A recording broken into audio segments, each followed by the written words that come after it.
법률적인 문제에 국한해서 이제 드러나 있는 현상, 그 규범을 놓고서 그걸 우리가 어떻게 받아들일 수 있는가, 이제 해석적인 측면에서 제 의견을 일단 말씀을 드려보도록 하겠습니다. 정관이라는 게 이제 뭐 여러 가지 의미로 쓰이는데, 이제 이거는 이제 법에서는 이제 단체의 조직과 활동, 이제 단체법적 법률 관계를 규율하는 근본 규칙이다, 이렇게 이야기하고 있습니다. 좀 큰 단체는 다 이제 정관이라는 이름의 규범들을 가지고 있지요. 근데 이 정관이라고 하는 것은 내부 구성원들에 대해서 어떤 구속력을 가지는 법이라고 봅니다. 법. 이 헌법도 있고 일반 법률도 있듯이 그 단체 내에서는 그게 법이니까 일단 규칙으로 정관으로 이렇게 선포된 것은 구성원들에 대해서 이제 효력을 가지는 것으로 봅니다. 근데 그러면 뭐 아무거나 이렇게 내용적으로 만들면 다 되는 거냐 이랬는데, 이제 그 이제 법원이 이제 간섭을 하는 거죠. 간섭을 해서 정관에 규정이 되어 있더라도 그 내용이 우리나라 법 질서에 맞지 않거나 건전한 상식, 사회 통념 이런 데 맞지 않으면 그걸 무효라고 이제 선언을 합니다. 그래서 뒤에서 이제 지금 논란이 되고 있는 정관들 중에 무효가 될 만한 것들을 제가 이제 밝히도록 그렇게 하겠습니다. 그래서 뭐 요즘 주택조합 이런 거 많잖아요. 그것도 이제 어떤 단체 가면 정관이 있는데 거기서도 이제 법에서 이제 요건을 까다롭게 이렇게 해놓은 게 있습니다. 근데 정관에서 그 법을 무력화시키는 조항을 이제 끼워 넣는 사람들이 있단 말이죠. 그럼 그 법원에 가면 어떻게 되겠어요? 그럼 무효다, 이렇게 이제 판단이 되는 거고, 교회와 관련해서는 옛날에 어떤 뭐 이제 노예 같은데 교회 재산은 무조건 노예 거다, 이렇게 이제 정관에다가 이제 해놓았던 것입니다. 이제 그런 것은 노예로 증여가 되지 않은 이상 무조건 그렇게 볼 수는 없다 해서 그 조항이 또 무효다, 이제 이런 식으로 이제 판단을 하게 되는 것입니다.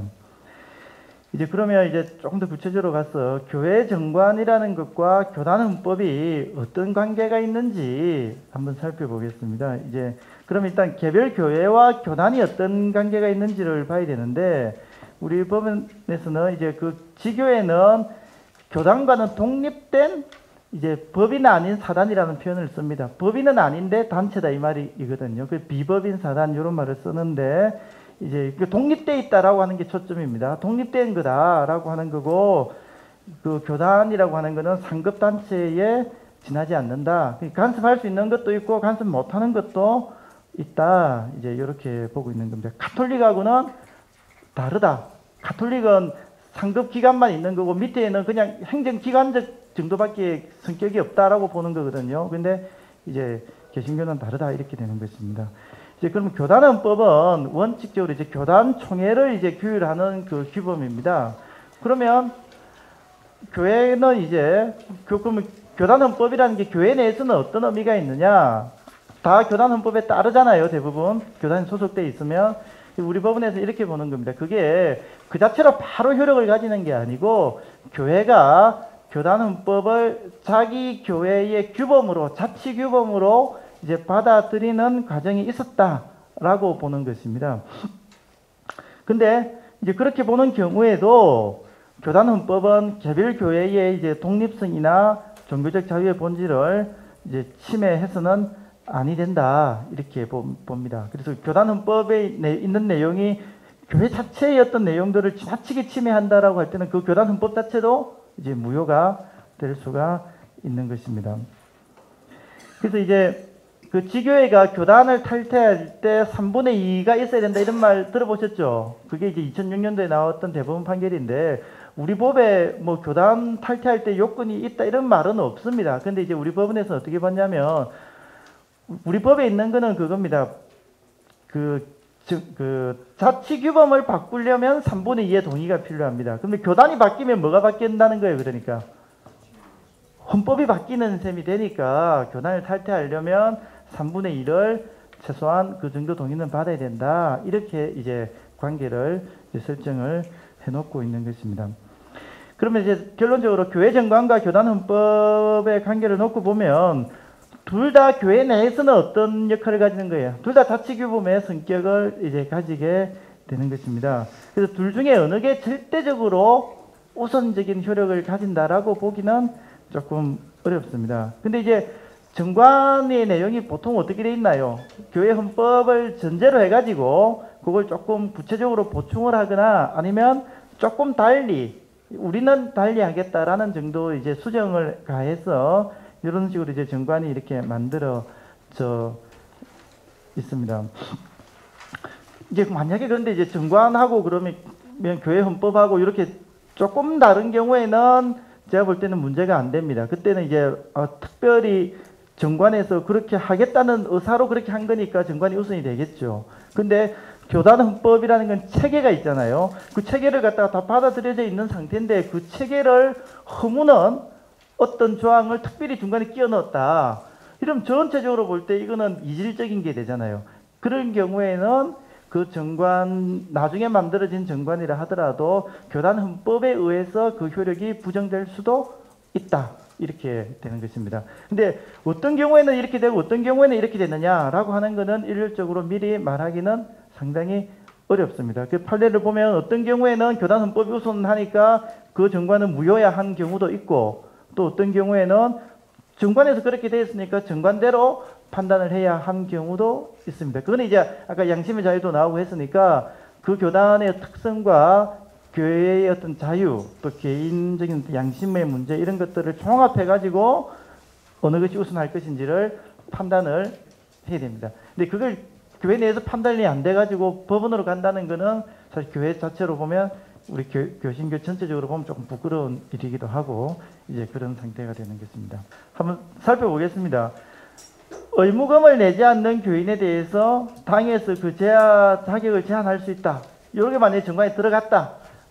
라고 하면 그게 효력이 있겠습니까? 없겠습니까? 있어야 될까요? 없어야 될까요? 예, 그러니까 이제 그럼 이제 또 생각을 해보자. 그럼 하나씩 따져보자. 그럼 의무금을 뭘 말하느냐? 헌금을 말한다. 그럼 헌금을 무조건 할 게 교회 신학적으로나 성경적으로 부과가 되어 있느냐? 그럼 돈 못 벌면 어떻게 하느냐? 또는 익명으로 나는 헌금을 하고 싶은데 그런 경우에는 그럼 하면 안 되는 거냐? 뭐 이런 논란들이 많이 생기게 될 거란 말이죠. 그러면 또 이제 조금 우스갯소리로 세금 떼고 11조냐, 세금 떼기 세전 11조냐, 뭐 이런 논란도 있을 수 있을 거고, 뭐 여러 가지 이제 뭐 이런 논란이 있을 수 있는데, 그래서 이런 의무를 부과하는 것은 좀 어렵지 않겠느냐. 그래서 이런 조항이 또 들어가 있다 하더라도 나중에 이제 문제가 됐을 때 이건 무효다라고 하면 무효가 될 여지가 좀 많이 있어 보인다. 근데 지금 교단 헌법 중에는 그런 게 있죠. 몇 개월 이상 교회에 안 나오면 교인의 자격을 제한하거나 박탈한다 이런 거 있는데 요거는 교회 법원에서도 한 번도 정당성을 문제 삼은 적은 없고 또 그게 또 부당하다고 다툰 적도 별로 없습니다. 왜냐하면 교회에 나와야 되는 거는 기본적인 의무 아니냐. 그거는 객관적으로 확인되는 거니까. 그래서 뭐 당회에서 교인의 자격을 심사한다는 차원보다는 나왔는지 안 나왔는지를 확인을 해서 발표하는 절차니까 이제 그것 정도는 이제 정관에 다 규정을 할 수 있을지 몰라도 헌금을 하는 것 가지고 하는 거는 무효일 여지가 많다. 이제 저는 이렇게 생각을 하고요. 공동의회에서 3분의 2 이상의 찬성이 있어야 회계장부를 열람할 수 있다. 이것도 물으면 여기 계신 분들은 다 무효 쪽 의견이신가요? 예, 저도 무효라고 생각을 합니다. 구성원이 그 전체적인 그 감시를 하기 위해서 회계장부를 보자라고 하는데 그걸 이제 3분의 2까지 해와라 이렇게는 지나치다 이렇게 생각을 하는 거고요. 우리 판례에서는 지금 현재 뭐 어제 사랑의 교회에서도 뭐 판결이 하나 난 것 같은데 기본적으로 단체 개인 1인이 소송을 해도 그런 권리가 있다고 봅니다. 있다고 보는데 또 법원이 약간 좀 절충적으로 타협적으로 하는 게 그렇다고 너무 많이 하면 안 되지 않냐. 또 교회 장부를 전부 다 내라고 하면 또 좀 곤란하지 않냐 해가지고 그런 권리는 있지만 꼭 그게 왜 필요한지를 소명을 한번 해봐라 이렇게 얘기를 해서 법원에서 판단해가지고 요 정도까지는 해라 하는 정도까지를 적절히 이제 범위를 정해줍니다. 근데 지금 3분의 2가 있어야 된다는 건 무슨 말이에요? 아예 링에 못 오르게 하는 거니까 이거는 조금 무효가 되지 않겠는가 이런 생각이 들고 그러면 일정 정도로 제한을 할 수 있을까? 뭐 그거는 이제 논란이 되겠죠. 근데 우리 이제 참고가 될 만한 거는 우리 상법에 주식회사의 경우에 주주는 3%가 있으면 회계장부를 열람할 수 있도록 합니다. 3%입니다. 30% 아니고요.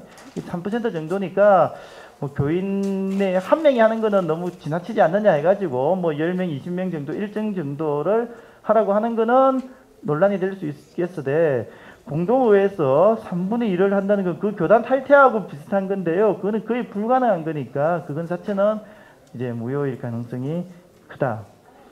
당회가 허락을 안 하면 예배와 기도에 드리면 안 된다. 이건 어떨까요? 이것도 무효 쪽이신가요?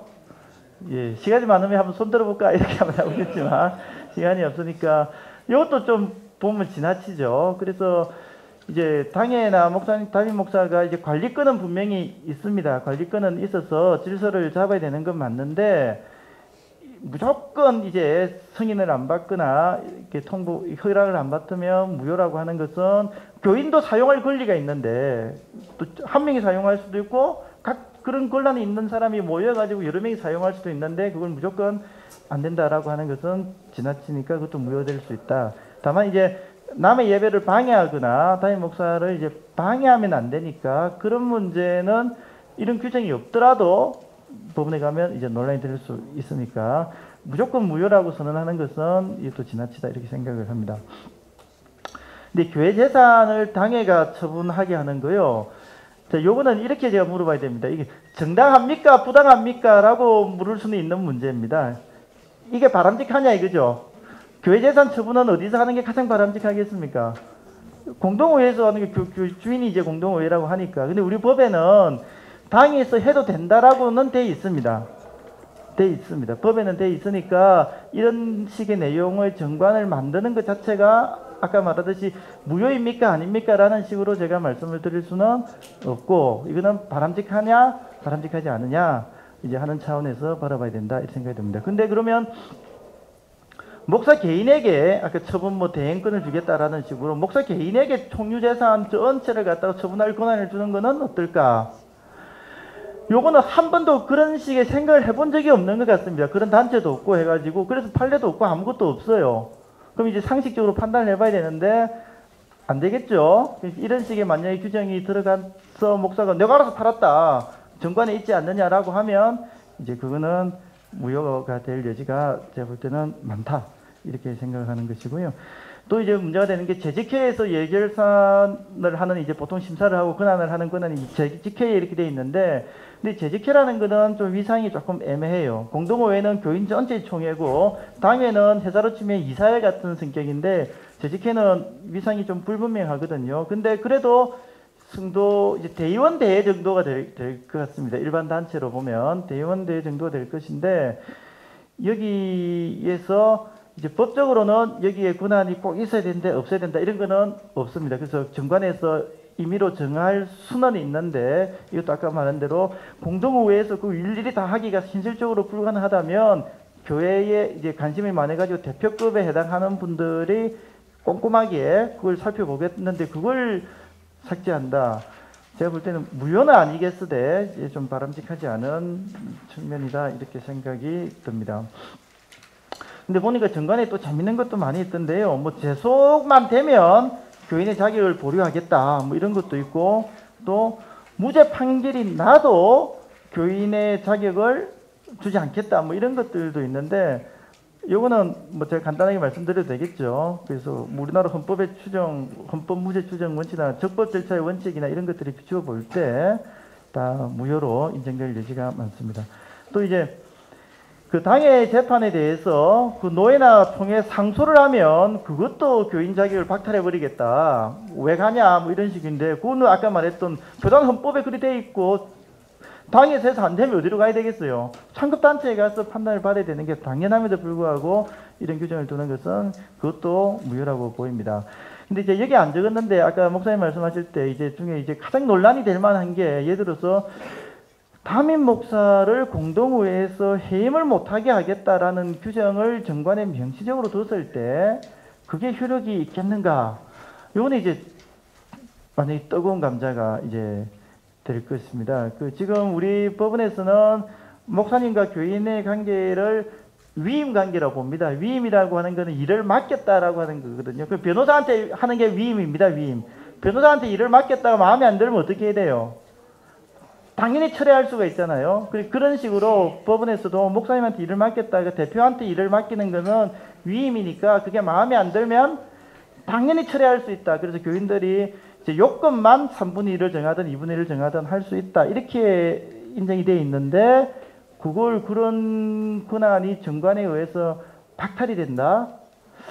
이거는 상당히 논란이 될 겁니다. 이제 만약에 그게 정당하다고 보는 입장에서는 우리가 이제 단체적으로 그렇게 정했다라는 게 하나의 근거가 될 것이고, 반대하는 쪽에서 보면 그거는 교회 이제 교인들 전체의 고유한 권한인데 그걸 어떻게 미리 박탈을 해놓겠느냐 해가지고 논란이 될 수가 있을 것입니다. 그 이제 나중에 한번 결론이 어떻게 나는지를 한번 관심 있게 지켜보시면 됩니다. 마지막으로요, 뭐 이거는 법조인만 관심을 가지는 일인지 모르겠지만, 그럼 위법한 정관이 그러면 떡 만들어지면, 지금 일부는 만들어지고 이제 일부 만들려고 하고 있는데, 만들어지면 어떻게 되냐, 어떻게 다투어야 되냐 이거죠. 정관을 찢는다? 사기꾼만 찢는 거고, 뭐 무효 선언을 한다 내가? 그렇다고 이제 되지는 않잖아요. 그러니까 그러면 가장 하고 싶은 거는 이 정관 전체가 잘못 만들어졌으니까 정관이 무효임을 확인을 구하는 소송을 하고 싶은데 법원에 그렇게 가면 안 됩니다.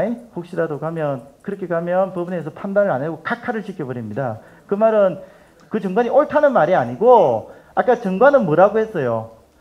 법이라고 했잖아요. 법. 정관은 법이기 때문에 법원에다가 법을 갖다가 법이 무효입니다라고 하면 법원이 판단을 안 해주는 것이고요. 이렇게 해야 됩니다. 어떤 게 정관 조항이 있으면 그게 무효이면 그 무효 때문에 벌어진 어떤 일이 있겠죠. 예를 들어서 11조를 안 냈다는 이유로 너 교인이 아니냐라고 선포를 받은 사람은 나는 교인으로 주장을 하고 있잖아요. 그러면 재판을 뭘로 들어가야 되는 거예요? 그 조항의 무효 확인을 구하면 안 되고 내 교인 지위에 있음을 확인을 구하는 소송을 들어가면 법정에서 그러면 그 정관 때문에 안 됐다 그럴 거 아니에요. 교회에서는. 그러면 그 정관이 무효인지 아닌지를 판단해가지고 정관이 무효이니까 당신은 여전히 교인이다 하든지, 뭐 정관이 유효하니까 아니다라고 하든지, 이제 그런 식으로 결론이 날 겁니다. 그래서 아마 이런 정관이 계속적으로 확산이 되면 그걸로 인한 다툼이 상당히 많을 것으로 예상이 되거든요. 그러면 이제 그 타겟을 정확하게 초점을 맞추어서 이제 쟁송을 이렇게 하시면 되는 것입니다.